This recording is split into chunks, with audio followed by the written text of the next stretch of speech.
This is the wooden walnut picture frame I ordered.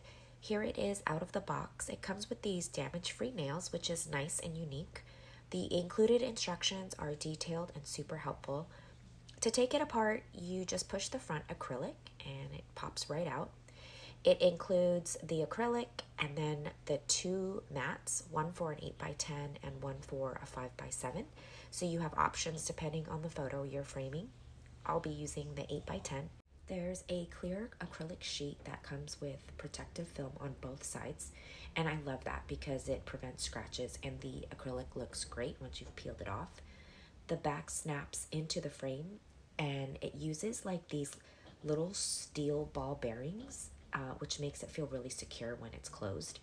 You can see the quality of the wood and the round edges. That's what makes this frame. It comes with this wooden rod so that it can stand on a surface instead of being hung. You just slide it in and it stands on its own.